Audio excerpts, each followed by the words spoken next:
I'm Carrie Adams, and you're listening to Carrie's Connoisseurs, coming to you from Solid Gold Podcasts. Here we talk to the movers and shakers, the drinkers, the dreamers, and all the people who make it happen in the liquor and luxury industries from around the world. Hi, and welcome to Gary Jordan. He is my weatherman. He is my Winelands weatherman. If you've been listening to me for the last 20 years, you'll know every time something happens in the Winelands, I phone Gary.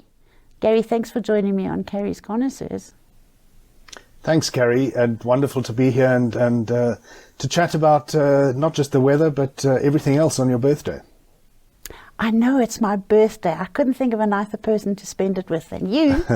But I have called you away from some very important meeting that you had with some hornbills outside. I know. I'm sorry. Gary's in the bush, guys. Where are you? Tell us. In the Timbavati, surrounded by hornbills and wild dogs. How long have you been there? I'm so envious. I would kill to be there. How long have you been there for? Only just a couple of days. Going back for the Cape Winemakers Guild auction, so it's got to be a quick one. Okay, well, just enjoy. Are you going out when you're finished with me? Mine's just probably too hot to go out on a game drive now, eh? Yeah. Gary, thank you for making time. The reason I phoned you, it's a quick flash because the Cape has been having the most inclement weather, is a bit of an underestimation. It's flooding. And I think the rains have subsided a little bit now, but I've had 130,000 people phoning me and saying, what is all of this flooding going to do to the vineyards? So take it away. Tell us, what is the flooding going to do to the vineyards and the 2024 harvest? Carrie, certainly. A few days ago, there were these massive unseasonal rains, all came from the sort of southeast. Quite unusual because we normally get frontal rain in winter, northwest rains. But this hit, I think, everybody by surprise. The damage was incredible. Franschhoek got, double the amount of rainfall that Stellenbosch got within just a few hours. You've probably all seen the sort of sights. Some of the on TV, video footage. It looks like. It's incredible. It is like that, and to have to use digger loaders and excavators and 10-ton trucks in the main road in Franschhoek for everyone who was flooded was quite traumatic. It didn't end there because all the way up the Breeder River, vineyards have been under water. Even now at Springfield, I think the water subsided, but they're now trying to assess the damage. Luckily it was only a week or so that vines were underwater. It still does untold damage, and we'll see what sort of mildew and other results come out of it and whether they will still have a crop this year. Yes, because just explain to everybody what stage the vines are at the moment. They're probably budding, hey? Are they starting to bud? Yeah, everything's budding. When we actually started to spray with drones because we can't get in at all at Jordan Wine Estate. It's just not good for the soil to take tractors in. You make grooves, you compact the soil, and not good for the vine roots.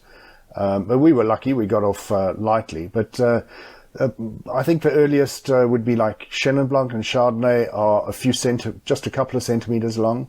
Cabernet was just starting to bud when those rains hit, so not much damage there. Well, I suppose at Jordan you are quite lucky because you've got a lot of vineyard that is quite high up the mountain, so the water obviously drains away quite a lot quicker.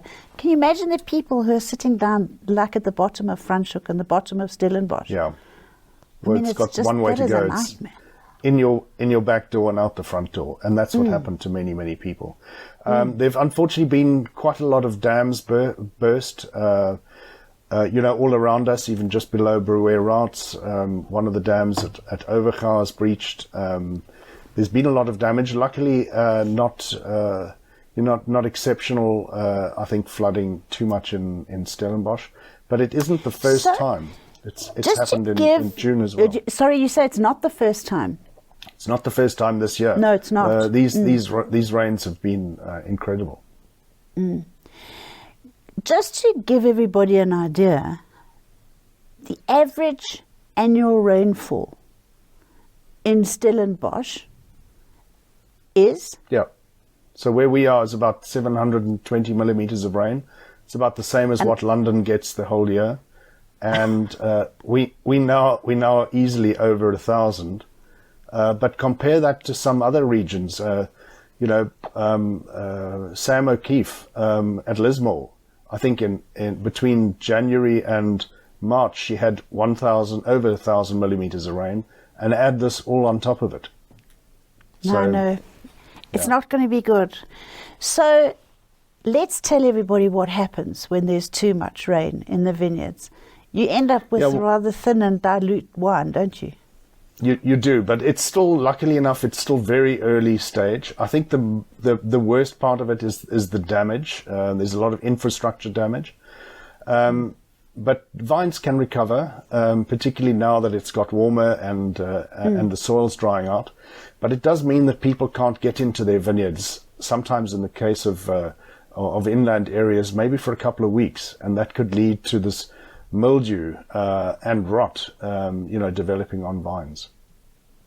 Well, we're going to do an update. I'm going to keep on hounding you. Are you on your way back to England soon? Because you're sort of going for harvest there, aren't you? Yes, so we land the 8th of October, and it's all hands on deck the 9th of October for about 2 weeks. Okay, we're taking I'll a leave you lot alone. of grapes this year. Yeah. I'll leave you alone to get your harvest done, and then I'll catch up with you and see how the English harvest was, and we can do an update on what's happening in South Africa. I think we're going to have to keep an eye on this, because I've got a feeling that unless we can get a good 7 to 8 hours a day of nice hot sun in my beloved winelands in the Cape, we're not going to get a nice vintage for 2000.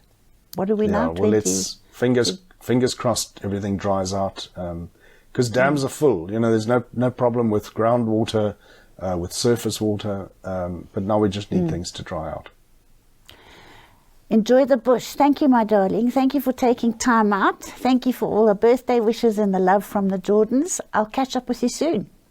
Pleasure. And have a fantastic birthday for the rest of the day. I will. Thank you. Cheers. Thanks, Gab. Bye. Bye-bye. Bye. Another production from Solid Gold Podcasts.